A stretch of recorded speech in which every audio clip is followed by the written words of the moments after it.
Hello and welcome to Life App. This is another great opportunity to share some of the vital information that you need if you want to travel abroad. So stay tuned to the end of this video. You're going to get something important for you. What we're going to look at is cost of attendance. If you want to study abroad, what do we mean by cost of attendance? Most of the time, people confused like the bills with the cost of attendance. They are totally different things that you need to know. And then visa offices also they look at the cost of attendance. They don't just look at the tuition.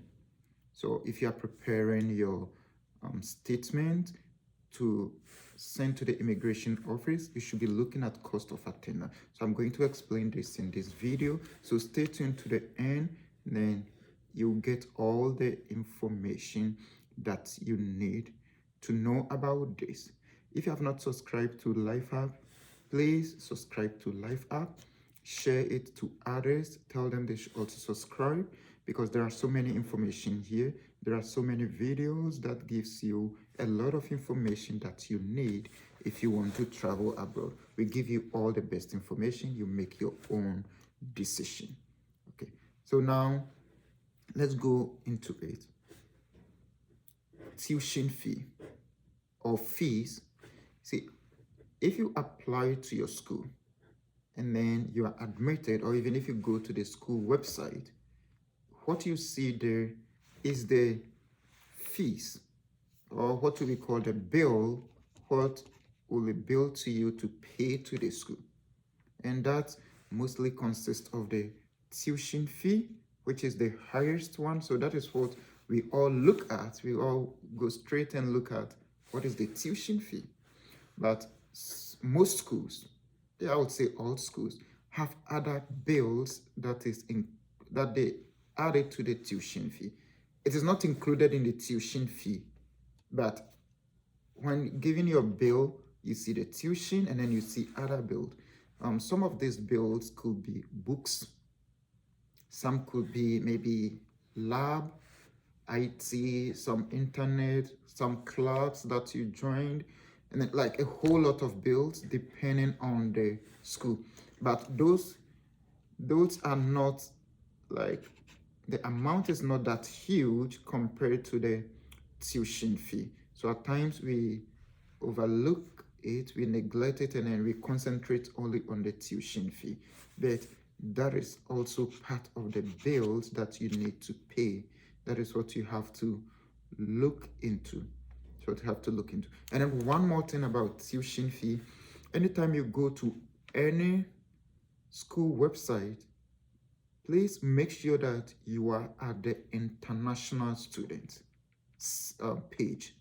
Make sure you are at the international student page, and then make sure verify that the fees that you are seeing there, the tuition that you are seeing there, is international tuition fee. Schools in Canada, most of them are times 3 of the domestic applicant, the Canadian residents, or Canadian permanent resident or citizen. And then one thing you should know that even if you come to Canada as a visitor and then you apply for school, or even a worker and then you apply for school, you are still determined as international student, and you still pay international student bills or fees so far as you don't have a permanent residence, or you are not a citizen. You are still referred as international student. It doesn't matter the number of years you've lived in Canada. It doesn't matter how long you've worked here. Oh, this is my light again.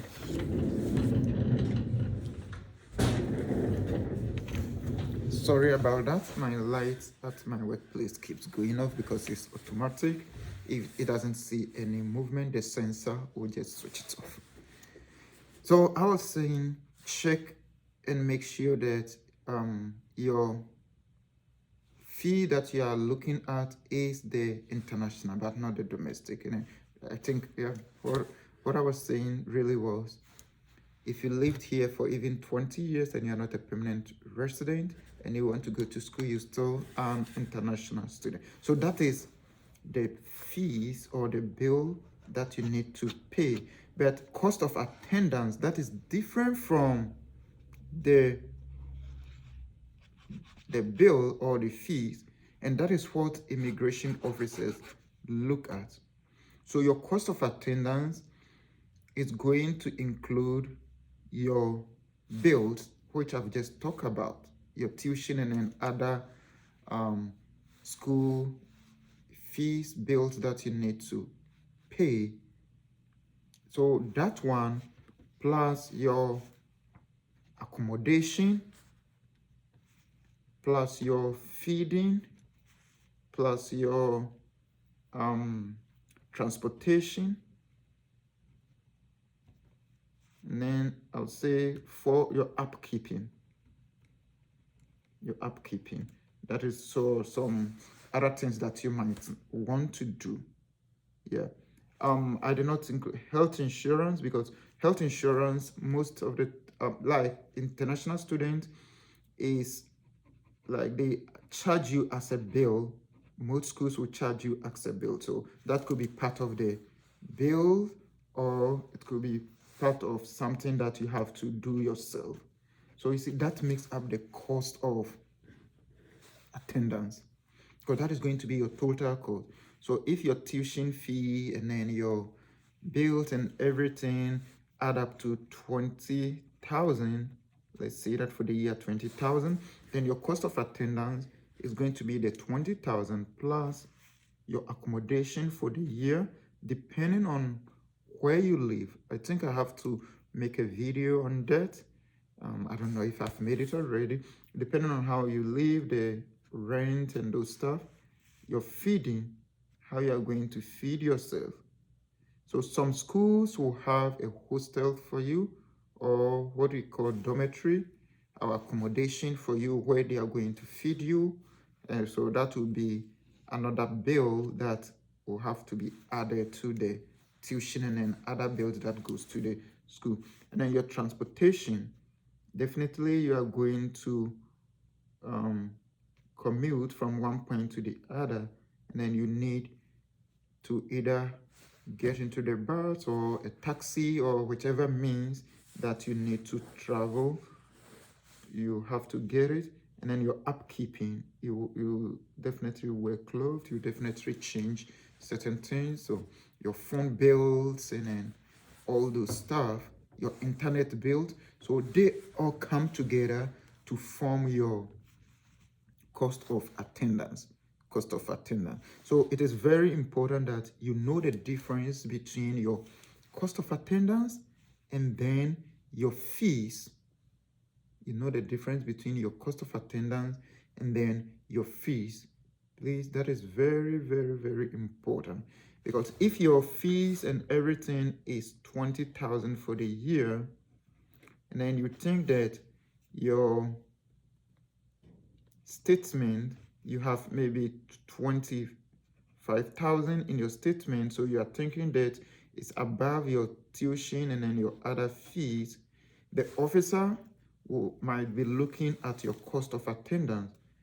So if you did not explain well that you have other means to support you and just what you have in your account, then the likelihood that your visa will be refused is high. Because the officer is looking at your accommodation and even where you are. So if your school is going to be in Ontario or Vancouver, then the officer is looking at something like 10,000 for your accommodation for the year. He's looking at your feeding, he's looking at your transportation, and then putting all of them together and then showing 25,000 without any supplementary documents to show that there is somebody to like give you a place to live, be paying your rent, be paying your upkeeping, be paying all those stuff, then the officer is going to say you don't have enough fund. You don't have enough fund. Because if you pay your fees, the rest of the money, where will it go? We know that we have our own plan, and then you know how to work around it, but the officer doesn't know that. So that's why you have to explain to him. Yes, we tell you you'll be given a work permit. It's true, you'll be given a work permit to work. It's true, but that is not a guarantee that you get work.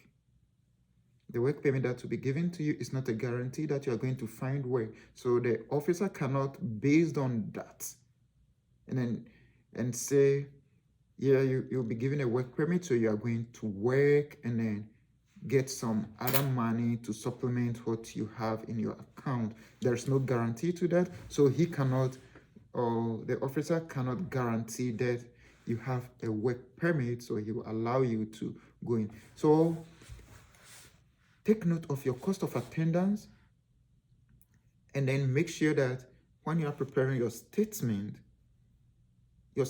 should obviously be more than your tuition. But if you can't get something more to cover all your cost of attendance, there should be an explanation in your explanatory letter that you have other means. You have to state it. You have to convince the officer that you have other means that is going to supplement your education. That's going to supplement your education. So many people get refused, and then they get confused. They don't know why. This is some of them. So today, this video is about cost of attendance. I've talked too much. This video is about cost of attendance and then your tuition fee. Just know the difference and know how to prepare your statement to the visa office. So thank you. If you think this is important, share it to others. Like this video, subscribe if you have not subscribed yet. Share it to many friends, tell them to subscribe. Let's help build this to get like a stronger and bigger family. Like I said, coming next year, I'll try and do a whole lot for those who are my sincere followers. So coming next year, I'm going to see sincere followers and then try to do something big for them. See you next time. Bye.